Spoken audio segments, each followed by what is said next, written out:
Assalamualaikum warahmatullahi wabarakatuh. Saya Syafira. Saya ingin menjelaskan tentang beberapa materi dari pertemuan 10 hingga 18. Dimulai dari pertemuan 10. Di pertemuan 10 ini kita membahas tentang keseimbangan perekonomian terbuka. Perekonomian terbuka adalah sebuah perekonomian yang berinteraksi secara bebas dengan perekonomian lain di seluruh dunia. Dalam perekonomian terbuka mulai diberlakukan di semua negara.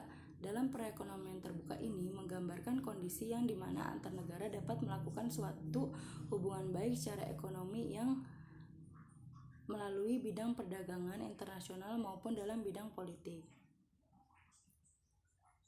Lalu dapat disimpulkan bahwa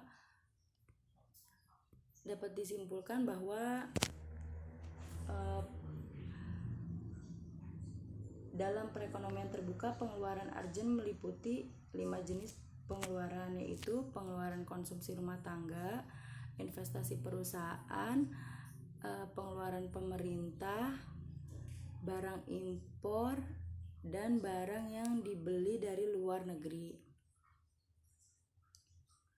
Kemudian perekonomian terbuka sudah ada sejak zaman dulu. Beberapa abad yang lalu para pedagang yang berlayar dengan kapal juga sudah melakukan kegiatan jual beli barang antar wilayah. Padahal perekonomian saat itu belum berkembang seperti sekarang ini. Jika kita nilai kegiatan ekspor dan impor sekarang ini justru memiliki peran penting dalam perekonomian antar negara, yang salah satu penyebabnya mungkin karena perbedaan sumber daya dan perbedaan kepentingan antar negara yang satu dengan negara yang lainnya. Ciri-cirinya seperti yang di bawah ini. Ada 4 komponen, yaitu rumah tangga, perusahaan, pemerintah, dan negara lain. Lanjut ke pertemuan 11 tentang pengangguran.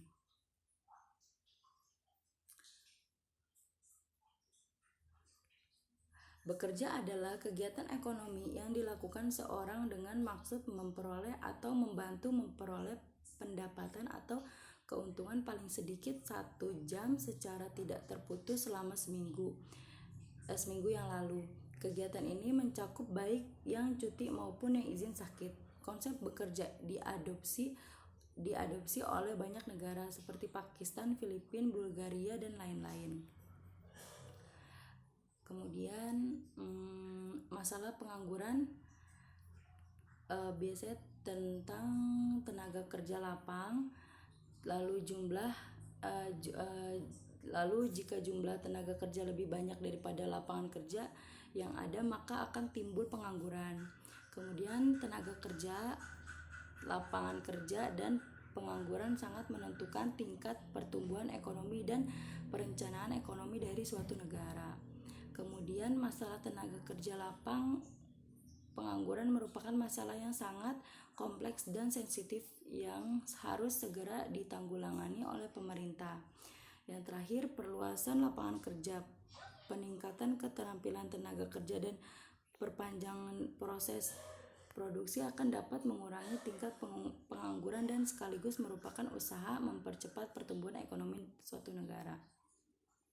Lanjut, jenis-jenis pengangguran berdasarkan penyebabnya itu ada 3. Pengangguran siklikal, pengangguran struktural, dan pengangguran teknologi. Lanjut, jenis-jenis pengangguran berdasarkan cirinya. Yang pertama ada pengangguran terbuka, lalu pengangguran tersembunyi, dan terakhir pengangguran bermusim. Lalu lanjut ke pertemuan 12 tentang inflasi. Apa itu inflasi? Inflasi adalah proses meningkatnya harga secara umum dan terus-menerus, sehubung dengan mekanisme pasar yang diperbarui banyak faktor, seperti peningkatan konsumsi masyarakat, likuiditas di pasar yang berlebih sehingga memicu konsumen atau bahkan spekulasi hingga ketidaklancaran distribusi barang.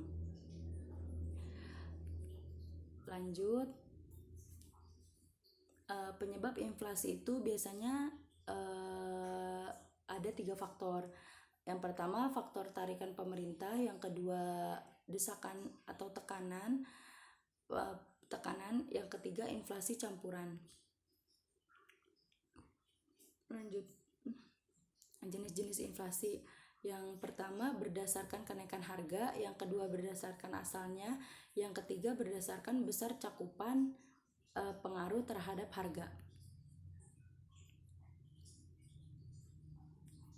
Cara mengatasi inflasi ada 3. Yang pertama melalui kebijakan fiskal, yang kedua melalui kebijakan moneter, yang ketiga kebijakan lainnya. Lanjut, dampak inflasi itu ada 4.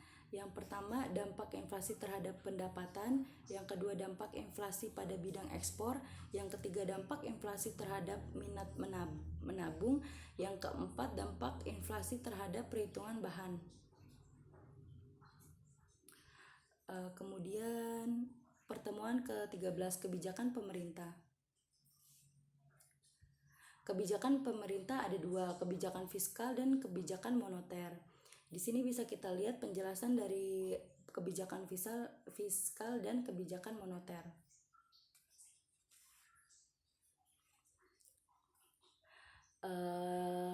Di sini juga bisa dibaca mekanisme kebijakan fiskal. Lanjut, tujuan kebijakan fiskal. Di sini bisa mencapai kestabilan perekonomian nasional, 2 memacu pertumbuhan ekonomi, 3 mendorong melaju investasi, yang selanjutnya membuka kesempatan kerja yang luas, selanjutnya mewujudkan keadilan sosial, lalu sebagai wujud pemerataan dan pendistribusian pendapatan, selanjutnya mengurangi pengangguran, yang terakhir menjaga stabilitas harga barang dan jasa agar terhindar dari inflasi.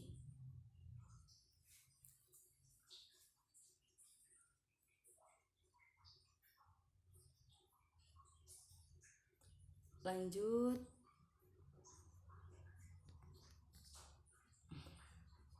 pertemuan 14 tentang perdagangan internasional.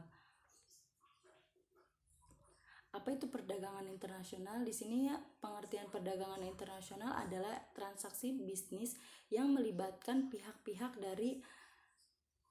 dari lebih satu negara.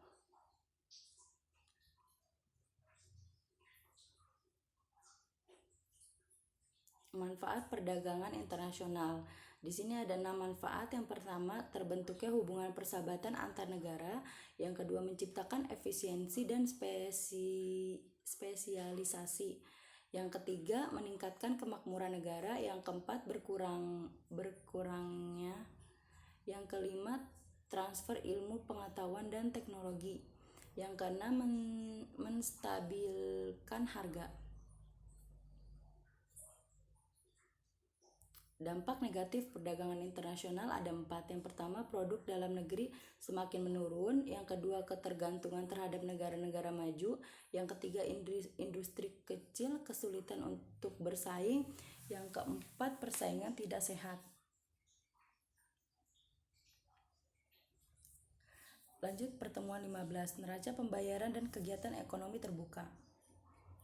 Apa itu neraca pembayaran? Secara singkat dapat dikatakan neraca pembayaran adalah catatan yang sistematik tentang transaksi ekonomi internasional antar penduduk negara itu dengan penduduk negara lain. Tujuan penyusunan neraca pembayaran, yang pertama mengetahui peran sektor eksternal dalam perekonomian suatu negara, yang kedua mengetahui aliran sumber daya antar negara, yang ketiga mengetahui struktur ekonomi, dan lain-lain bisa dibaca di sini. Selanjutnya, jenis-jenis neraca.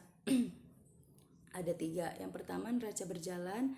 Di neraca berjalan juga dibagi menjadi 3. Yang pertama, neraca perdagangan, kemudian neraca jasa, dan neraca transaksi sepihak. Yang kedua neraca modal, dan yang ketiga neraca moneter. Selanjutnya di sini bisa dibaca diagramnya. Lanjut ke pertemuan 16. Kurs valuta asing. Kurs valuta asing merupakan kurs harga atau nilai mata uang suatu negara yang diukur dengan mata uang di luar negeri ketika belanja atau membeli barang di luar negeri.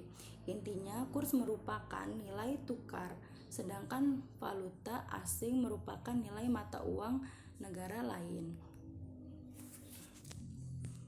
Lanjut, sistem kursa valuta asing. Sistem kurs tetap dan sistem kurs bebas, lalu sistem kurs mengambang, terkendali atau terkontrol. Lanjut, fungsi valuta asing. Di sini ada 3, alat tukar dan pembayaran internasional, alat pengendali kurs, dan yang ketiga alat memperlancar perdagangan internasional.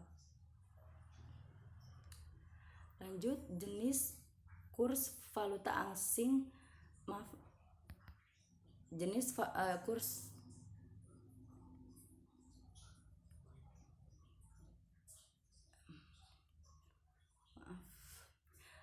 kurs valuta asing di sini ada 3, kurs jual, kurs beli, dan kurs tengah.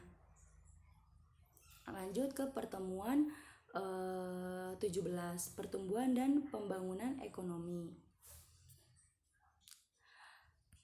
Pembangunan ekonomi adalah suatu proses kenaikan pendapatan total dan pendapatan per kapita dengan memperhitungkan adanya pertumbuhan penduduk dan disertai dengan perubahan fundamental dalam struktur ekonomi suatu negara dan pemerataan pendapatan bagi penduduk suatu negara. Lanjut, perbedaan pembangunan ekonomi dengan pertumbuhan ekonomi. Di sini bisa dibaca perbedaannya. Lanjut ke faktor yang mempengaruhi pembangunan dan pertumbuhan ekonomi.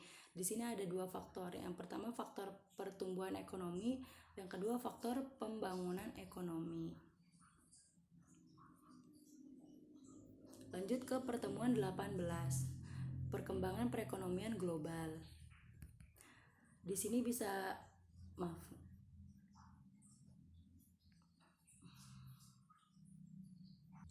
lanjut ke pertemuan yang terakhir.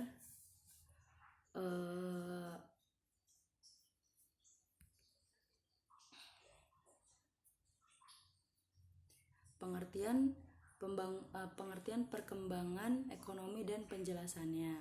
Pada dasarnya, pengertian dari perkembangan ekonomi adalah indikasi dari adanya pertumbuhan ekonomi. Pertumbuhan ekonomi sendiri merupakan pertumbuhan kondisi dari perekonomian suatu negara yang secara keseimbangan menuju ke keadaan yang lebih baik selama satu periode. Kemudian faktor-faktor perkembangan ekonomi. Di sini ada SDM, sumber daya manusia, ada SDA, sumber daya alam, ada iptek, ada budaya, dan ada modal. Lanjut, faktor penghambat perekonomian ekonomi. Di sini ada KKN, ada inflasi, ada suku bunga yang tinggi, ada kenaikan harga BBM, dan yang terakhir tingkat keamanan.